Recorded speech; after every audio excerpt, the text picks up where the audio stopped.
මානසිකාරය කරලා වොන්නම් හේතුයෙන් ඵලය හොයන්නත් පුළුවන්. අර වස්තු රූපයට සිහියේ දුවා කොහොමද ඒක වෙන්නේ? චිත්ත ක්‍රියා වායු ධාතු පෙතුරුනේ කොහොමද? කියලා හේතු හොයන්නත් පුළුවන්. දැන් ලේසි මේක සතිපට්ඨානෙ තමයි මේ ඵලයෙන් හේතු හොයන විදිහ. කායන පස්සනාවේ කකුල උස්සලා තියෙනකොට උස්සලා තියෙන එක තමයි ඵලය. ක්‍රියාව. ක්‍රියාවනේ ඵලය වෙන්නේ. නේ? ඔව්. ඒක ක්‍රියාවට හේතු වෙන්නේ මොකක්ද ඊළඟට? ළඟම එක. කුලංග චිත්ත ක්‍රියා වායු ධාතු. ඒතර චිත්ත ක්‍රියා වායු ධාතු කියන්නේ මොකද්ද? චේතනාව මේ පෙරභාවිත. ඒතකොට ඒකට උස්මාහාර ජීවිතින් එකතු වෙලා හොයාගෙන යනවා හේතුව. ඒතකොට මේ හොයලා තියෙන මොකද්ද? හේතුඵල නිරෝධය. එහෙමයි. දැන් අපි හේතුඵල නිරෝධයක් හෙව්වට අර ඵලයේ ක්‍රියාව තුළ හේතුඵල නිරෝධය තියලා තියෙනවා. ඒක බැලුවා නම් හරි. කල්පනා. ඔව් මානසිකාර සතිපට්ඨානෙ කරනවා හේතුඵල නිරෝධයට කල්පනා. සතිපට්ඨානෙ කරනවා හේතුඵල නිරෝධයට කල්පනා. සක්මන කරනවා සක්මන කරලා එනවා ඉඳගෙන ඉවර වෙලා නැත්තම් මේ දවස පුරාම ඇවිද ඉන්න එක නෙමෙයි වෙන්න ඕන. සක්මන කරනවා ඒක අනුලෝම ප්‍රතිලෝම බලනවා. දැන් ඔය අර අම්ම කියවනේ පටිච්චසමුප්පාදේ අනුලෝම ප්‍රතිලෝම කියලා බලන්න කොච්චර පවුද කියලා. මේ අනුලෝම ප්‍රතිලෝම කියන්නේ මේ අතර බලනවා මේ අතර බලනවා. නෑ. එයා කියන විදිහට දැන් යාලේ බලන්නේ අනුලෝම බලන්න කොච්චර මේ පටිච්චසමුප්පාදේ තමයි මේ ක්‍රියාව. ඔව්. ඒක හරි. ඒතකොට ක්‍රියාවේ අනුලෝම ප්‍රතිලෝම තමයි බලන්න ඕන. ඒ අම්මා මේ අපේ කන්නාමේ කියන්නේ නෑ. ක්‍රියාවේ අපිත් ඒක තමයි උනේ කිව්වම නේද? මේ වචන ටික කියන්නේ ඉතින් උඩ ඉඳන් අරට හිත සමාධි කරගන්න මෙයාට ඉතින් එක්සරේක තමයි ඉතින් කරේ. බලන්න එතකොට මේ සතිපට්ඨානෙන් තමයි පටිච්චසමුප්පාදය අනුලෝම බැලුවේ. දැන් මේ ඒක තමයි මේ බලන්න තියෙන්නේ. හේතුත් එක්ක බලන්න. ඔය එතකොට තමයි උඩුගම් බලා යන්නේ. ඒකනේ දැන් ඔක අපිට උගන්ලා දෙන්න පාත්‍රේ උඩ යනවා. ඒ වායතෝන්සේ උපමා ඉතින් නෑ අපි හිතන අධිෂ්ඨානය නිසා මේ අර දැන් අර ඒ හේතුව ළඟට ආවනේ. උස්ම ආහාර ජීවිතේන්ද්‍රිය. ඒක ඇති වෙන්නේ ඊළඟට අපව යන්න ඕනද උඩට? නෑ එතනින් ඉවරයි. අවසාන පටන් ගන්න තැන උස්ම ආහාර ජීවිතේන්ද්‍රිය දැවෙතනනේ. දැවෙන තැන චක්‍රය හරිනේ. ඔව්. එතන ගියාම හරි. මේක මානසිකාර කරන මේක කරන්න ඕන මහත්තයා. අර වචනෙට අහගෙන බෑ. පරයාපත්‍ය හදාගෙන ඒක මේ ප්‍රතිපත්තියට අරගෙන ඒක බලන්න ඕන මේක. එතකොට ওই ගැටලුවට උත්තර එනවා ඔක්කොම. සක්මනේ හරි ලේසි වගේ ඒක. ඉතින් ඒකනේ කායानुපස්සනාව මුලට දැම්මේ සතිපට්ඨානේ. කියන්නේ 105ක් හරි අහන්න තේරෙන්නේ නැත්නම් කියන්න බෑ. මම නසර මේක කියා දීලා තියෙනවද නේ? ඒ ටිකනේ. එතකොට සක්මන හරි. ඒක දැන් ඔක්කොටම කියා දෙන්නම් එතකොට හරි. මේක තේරෙනවද දැන් අනුලෝම ප්‍රතිලෝම බලලා කතාව? තේරෙනවනේ. මයන්සර තේරෙනවද? මහතර තේරෙනවද? අමර තේරෙනවද? අමර තේරෙනවද? දැන් වචනෙට හරි තේරෙනවනේ. මහතරත් එක තේරෙනවනේ වචනෙට හරි. මොකද අනුලෝම ප්‍රතිලෝම කියලා. ඉතින් අනුලෝම ප්‍රතිලෝම කියන්නේ මේ අතර බලනවා මේ අතර බලනවා. බැලුවා. ඉස්සරහටත් බලනවා පිටිපස්සටත් බලනවා. ඒ තේරුණා. දැන් මෙයාලා අනුලෝම ප්‍රතිලෝම බලන්නේ අවිද්‍යාව පත්‍ය සංඛාර සංඛාර පත්‍ය විඥාන විඥාන පත්‍ය නාම රූප කියලා ගිහින් ආයේ ඒක මේ අතරයි බල ඉන්නවා. නිරෝධන. ඔය නිරෝධ ඉතින් මොකද්ද නිරෝධේ? කවුද නිරෝධ බල ඉන්නවා. ඉතින් මේක එහෙම නෑනේ අර අපි සතිපට්ඨානය තුලින්නේ මේක යථාර්ථය හොයන්නේ. එයාලට ඒ චක්‍රය පුරා ඇවිදලා හැමදාම. ඔව් ඒ චක්‍රය අනුලෝම ප්‍රතිලෝම ඉන්න පුළුවන්. ඒක තමයි කරේ අවසන්. එහෙම තමයි ඉස්සරහට අපි එහෙම තමයි යමක් වෙනවා ඒක තමයි අවබෝධය කියලා අපි හිතන්නේ. මේක ප්‍රායෝගික දහමන්නේ. ප්‍රායෝගිකව බලන්න ඕනේ. ඒ කියන්නේ මෙන්න මේ කොටස පරයාපත්‍ය හදා ගන්න ඕනේ. දැන් මම බණ කියන්නේ උගෙත් කියන්න බැරුණේ අර කට්ටියට. එයාලට මේක දන්නේ නැහැ නේ මම. මේක දන්නේ તો කොහොමද බණ කියන්නේ? ඔව්. ඔය වචන ගොඩකනේ ඉන්න හදන්නේ. දැන් රම්මටත් මම ඒකනේ කිව්වේ. නෑ නාගිට අර චිත්ත ක්‍රියා වායු ධාතු එක කියලා දෙලා නෑ මම. ඔව්. චිත්ත ක්‍රියා වායු ධාතු කියන්නේ ඒක කියන්න. දැන් කියන්නේ චේතනාව බික්කවේ කම්ම වදාමිනි කියන්නේ. චේතනාව මහණෙනි චේතනාව තමයි කර්මය කියන්නේ. නේ? චේතනාව කර්මය. දැන් මේ අත උස්සා මෙහෙම හොලවනවනේ මේ. ඔව්. ඒතර මේ මට ආපු මොකද්ද මේ? චේතනාව. චේතනාව. එතකොට මේක නෙමෙයිද කර්මය? නේද? එතකොට මේ චිත්ත ක්‍රියා වාය ධාතු කියන්නේ මේ හිත. මේ චේතනාව ක්‍රියා කරපු හුලඟකින්. මේ ඒක තමයි මේ. දැන් සක්මන කරනකොට කකුල මෙහෙම උස්සලා තියන්න කියලා ඒක තමයි චේතනාව. ඒකට අනුව තමයි හුලඟ පෙතිරලා තියෙන්නේ. හිත වැඩ කරපු හුලඟ කියන එක මේ. වායු ධාතු. වාය ඒක හුලඟ තුන් ආකාරයට වෙනවා. එකක් බලන්න කතා කරනකොට කට හුලන්ටියක් නෙමෙයිද වදින්නේ කියලා. ඒක හිතන කොටත් හුලඟක් තියෙන්නේ. ක්‍රියා කරනකොට වචන පිට කරනකොට හුලඟක් තියෙන්නේ. කියන්නේ හිතනවා කියන්නේ හුලඟ. හරියට කිව්වොත් එimhe හුලඟ කියන්නේ ගැස්මක්. ඒක තමයි අපිට මුලා කරලා එළියට දාන්නේ. ඒකට තමයි ආහාර වුණ. ඒකට තමයි ආහාර වුණ. දවන්න.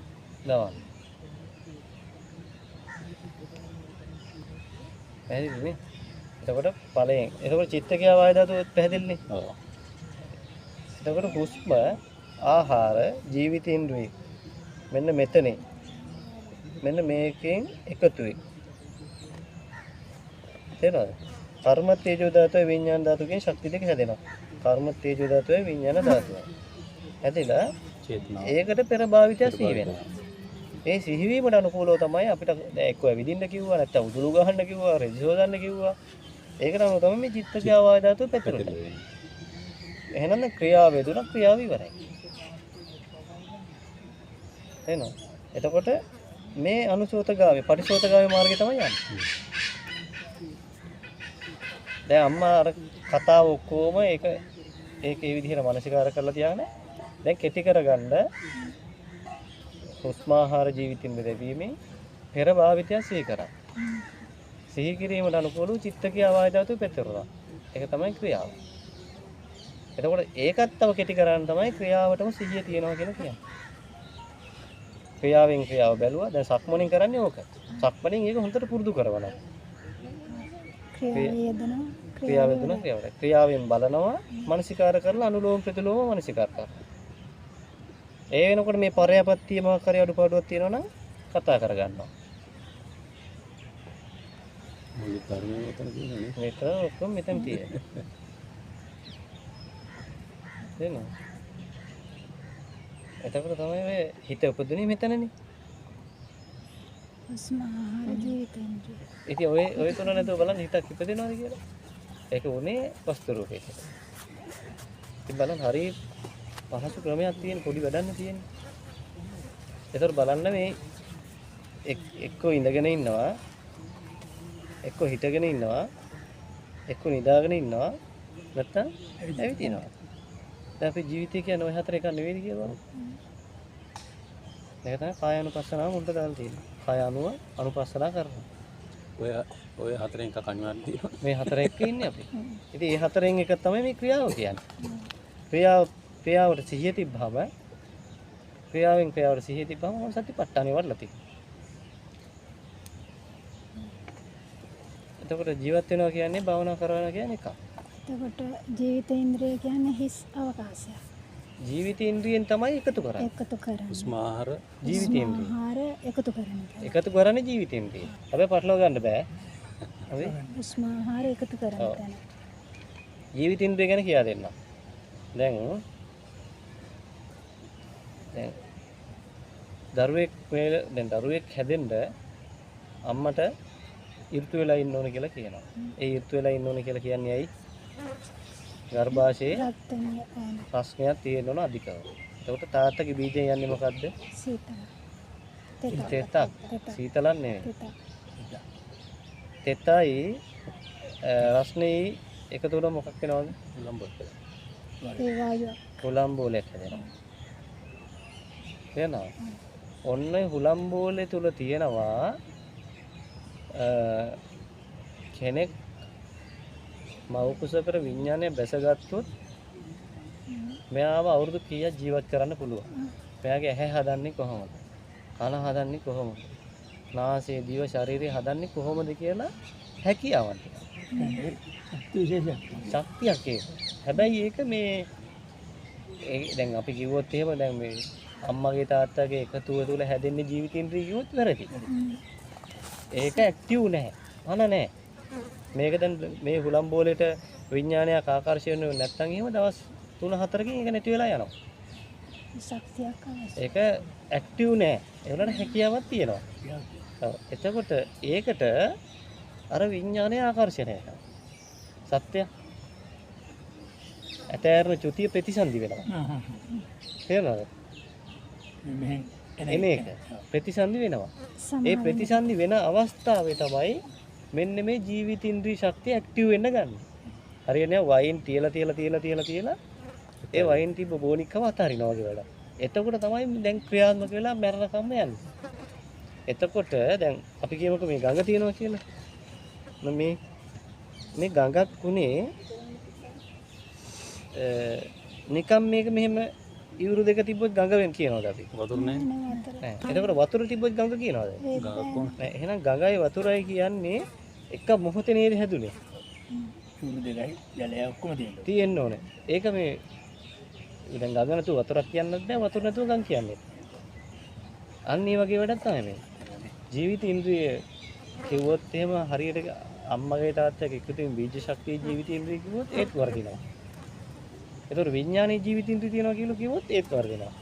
මේ දෙක එක මොහොතක කොයි වෙලාවද ඇක්ටිව් වෙන්නේ එතනින් තමයි වැඩ කරන්න ගන්න.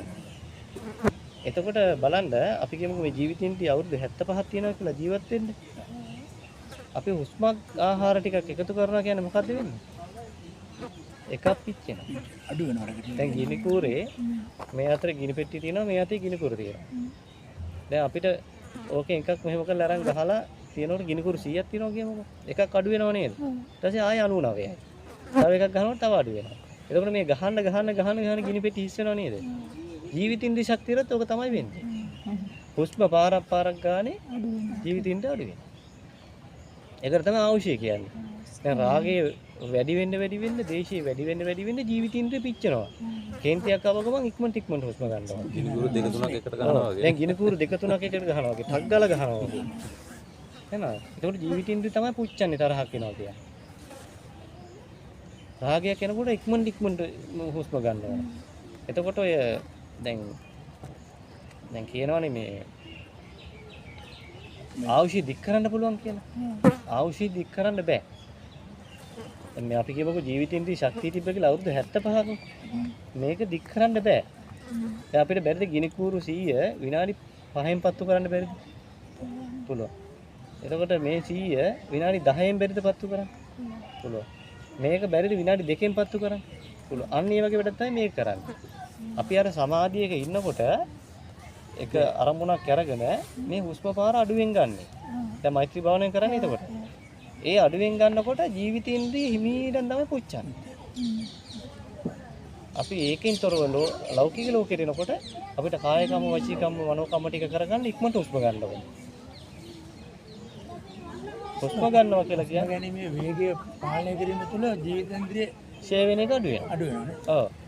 එතකොට අපිට අර මුලින්ම අර අතන හැදිච්ච ජීවිතේන්ද්‍රිය කාලෙම ඉන්න පුළුවන්. එතකොට හුස්ම ආහාර ජීවිතේන්ද්‍රිය කියන්නේ ජීවිතේන්ද්‍රිය අවශ්‍ය කිව්වත් හරි. ආයුෂය. අතන ආහාර වල යුෂය නෙවෙයිනේ. අතන කියන්නේ ආයුෂය. ආහාර වල යුෂය. ආහාර වලින් එන ආයුෂය. මෙතන ආයුෂය කියන්නේ ජීවිතේන්ද්‍රිය. ජීවිතේන්ද්‍රියට. එතකොට එකපාරක් හුස්ම ආහාර හුස්ම ටික වැදෙනවා කියන්නේ ආහාර ටික දැවෙනවා කියන්නේ ජීවිතේන්ද්‍රිය අඩු වෙනවා කියන්නේ අපේ ජීවත් වෙන එකේ තමයි අඩු කරලා තියෙන්නේ. එතකොට බලන්න මුලාව කොහොමද කියලා අපි ජීවත් වෙන්න කියලා ගන්න හුස්ම ටිකේ මොකද කරලා තියෙන්නේ? නැති කරලා. ජීවිතින්ද්‍රිය නැති කරලා. ආයුෂය කෙටි කරලා. ඔන්න ඔකයි මුලාව. ඕක දන්නා නම් මිනිස්සු හුස්ම ගන්න. එන්න පුතේ මෙතෙන්ට. එහෙනම් දුව. කොච්චර මුලාවද බලන්න. අපි ජීවත් වෙන්න කියලා ගන්න හුස්ම පාර. ඒකෙම ජීවිතින්ද්‍රිය පුච්චන. ඒක කොච්චර මුලාවක්ද? අපි එතකොට ඒක තව පොඩ්ඩක් දීර්ඝ කරලා තියාගන්න ඕන නම් මේ වැඩ කරලා ඒකට කියන්නේ සතර ඉරිපාද වඩන්න කියලා. ඒකේ වෙනසක් වෙනවද? සතර ඉරිපාද වඩනකොට මහත්තයා අර මේ සමාධි සුවයකින් ඉන්නේ. එතකොට දැවෙන ප්‍රමාණය අඩු වෙනවා. එතකොට ඒ ආවුෂ කාලෙම ඉන්න පුළුවන්. ඒ කියන්නේ 75ක් තියෙනවා නම් 75 ඉන්න පුළුවන්. දැන් අපි ගොඩාක් අර මරණ 4ක් තියෙනවානේ. එතකොට මේ අපේ මේ දැන්ට මැරෙන අය මැරෙන්නේ සම්පූර්ණ ආයුෂීලින් ඉඳලා නෙවෙයි. එතකොට අපි දැන් ඔන්නේ මුලාව ඒ කියන්නේ ඔය රැවටීමෙන් අපි නිදහස් වෙන්න ඕන බලන්න. එතකොට දැන් ඔබතුමා මගෙත් එක්ක කෑමට ගිහින් ඉවරලා මම මැරුවොත් එහෙනම් මොකද කරන්නේ බෙල්ල මිරිකලා? ඒක තමයි රැවටීමක් තියනවද? මැරණ එක නෙවෙයි දුක, රවට්ටුපෙකනේ. දැන් අපිට මේ රැවටීමේ දුක තියෙන්නේ මේ. දැන් අපි කොච්චර රැවටලා ඉන්නවද කියලා බලන්නකො. නේද? එතකොට දැන් ගන්න ජීවත් වෙන්න හුස්ම. ඒකෙම නැති කරනවා. ඉතින් ඒකෙම ජීවිතය ආයුෂය නැති කරනවා කියන්නේ කොයිතරම් මුලාවක්. එතකොට මොකක්ද සතර විවිධ ගඩු මේ උතුමේකට ආයුෂ් කල්පයෙම ඉන්න පුළුවන් කියන්නේ අර අවුරුදු 120ම ඉන්න පුළුවන් නේ. ඒ කියන්නේ ගිනි කූරු 100ම අවශ්‍ය කාලේ එකක් ගහනවා කොයි වෙලාවද වෙන්නේ. ඒක නිවුණාන් පස්සේ තව එකක් ගහනවා කියලා. අපි ගහලා ඉති කරන්නේ නැතුව. අපි කරන්නේ එහෙම. රාගෙන් දේශයෙන් මොහේ. ඉක්මනට පුච්චනවා. යහප ගමන් ටක් ගාලා ඔව් බලන්න ඒකත් එක්කම හුස්ම පාර ඕන. දැන් අපිට වැඩ කරනකොට ඉක්මනට හුස්ම ගන්න ඕනේ. ලොකු බරක් ගන්නකොට ලොකු හුස්මක් ගන්න ඕනේ. ඒ ලොකු හුස්මක් කියන්නේ ජීවිතින්දේ පුච්චනවා. ඉක්මනට. දැන් සමාධිය වඩනකොට කරන්නේ හුස්ම රැල්ල අඩු වෙනවා. පාලනය වෙනවා. හුස්ම ගැනීම අඩු වෙනවා. එතකොට ආහාර ඕනේ නැහැ. ඒනට ශරීර වෙනසකුත් නැහැ. ශරීර වෙනස නැහැ හේතුව.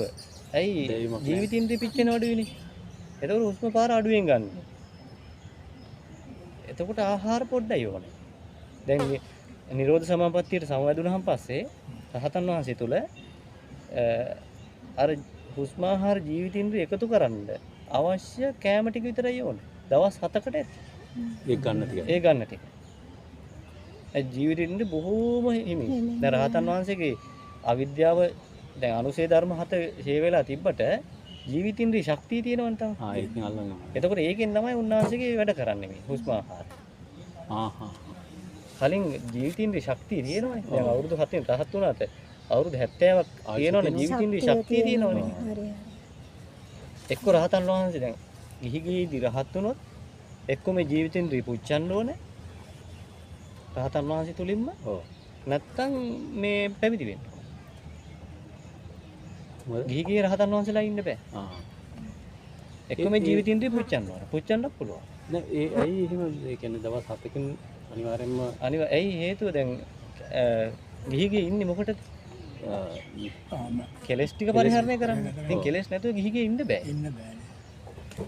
ඒ කියන්නේ එහෙම වුණ පත් වෙන කෙනෙක් අනිවාර්යෙන්ම ඉන්නේ නැහැ. ඒ කියන්නේ ඒ රහතන් වහන්සේ නමක් නම් ගිහිගේ රහතන් වහන්සේ නමක් ඉන්න බෑ. ඔව් ඉන්න හේතුව හිටියම නැහැ. ඒ ඉන්න බෑ එහෙම. හිටියොත් දවස් 7ක් යන කලින් පිරිනව වඩින්න ඕනේ. ඒක තමයි මේ ලෝක න්‍යායය. නැත්තම් මේ ජීවිතින්දී අපි කියමු අවුරුදු 7න් මේක රහත් වුණා කියලා. ඔව්. අවුරුදු 70ක් ආයුෂය තියෙනකොට මේ ජීවිතින්දී පුච්චන්න ඕන. පිරිනව වඩින්න ඕන නම්. දැන් එහෙම මුණා කරලා අවුලක් නැහැ. නෑ. ඉවරයිනේ. ඕනනම් මේ ජීවිතින්දී ශක්තිය අතාරින්න පුළුවන්. ඒක කියා දෙන්න ඕනේ. ආහාර නැතුව. ඈ? ආහාර නැතුව. ආහාර නැතුව නෙවෙයි. ජීවිතින්දී ශක්තිය අතාරින්න පුළුවන්. දැන් මෙතන සුදුසු නුසුදුසුයි කියලා හිතනොත් එහෙම ජීවිතින්දී ශක්තිය අතාරින්න පුළුවන්. හුස්ම දෙන්න නැතුව ඉන්නවා. එතකොට ඒක අවබෝධයෙන් කරන්න ඕනේ. දැන් අර කට්ටියක ඈ? ඒක තමයි බවරාගෙන් ඒ කරන්නේ. කියන්නේ අපි ආසාව ජීවත් වෙන ජීවත් වෙන්න ඕනේ. බවරාගේ අංශයෙන් තමයි කරන්නේ. මම අනුශේධ ධර්ම ගැන 7 ගැන කියා තිද්දී ඒක කියලා දෙන්නවා. අපි පුළුවන් කතා කරන්න ඒකත් කොහොමද? නෑ මෙතන අම්මලාට හරිද ක්ලියර්ද කියලා බලන්න ඕනේ. හරිද ඒක? ඒතර පරයපත් ප්‍රතිපත්ති ශාසනයේ වැඩේ හරිද? මහත්ය හරිද? ඒක ජීවිතින්දී ගැටලු හරිනේ. හරි කියලා අහනකොට උත්තර ඕනේ. හරිනේ? උස්මයි ආහාර. ඒක සතිපට්ඨාන සක්මන කරනවද? මොන උපදෙස් ලැබුණේ නැහැ. ඒක තමයි අද කර මේ පුරුදු වෙලා යන්නේ. හොඳේ.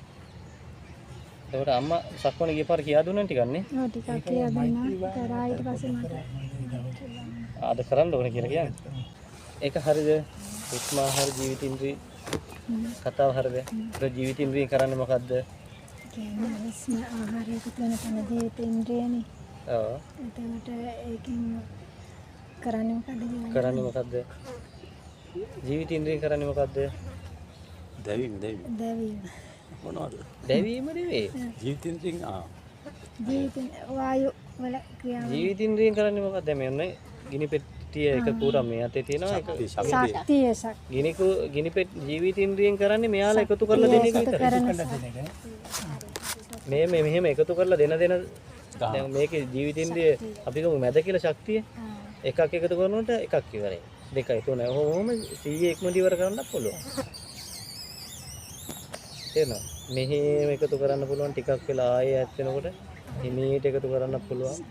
ඒක තමයි අර සමාධියකින් කරන්නේ. බුදුගුණ භාවනාවක් කරනකොට බුදුගුණ වඩනකොට කාත් එක්ක හරි තරහක් ගන්නවා වගේ හුස්ම ගොඩක් ඕනේ. මෛත්‍රියක් වඩනකොට හුස්ම සැල්ල හිමී සිවුම් වෙනවනේ ටික ටික. එතකොට ආවුෂයේ තමයි එකකින් හරියට මෙයා වෙන්නේ. ආරක්ෂා වෙන නිවන් දකින්න පුළුවන් විදිහ ඒකනේ කරන්න කියන්නේ. තේරෙනවද? ඒක තේරුණා කියලා මම හිතනවා ඈ. තේරුණ නැත්නම් ආ යහන 100 පාරක් හරි. ඒ කියන්නේ පරයාපත්‍ය හදා ගන්න. මහත්තයා කො මොකද? තියෙනවද දීලා? මේ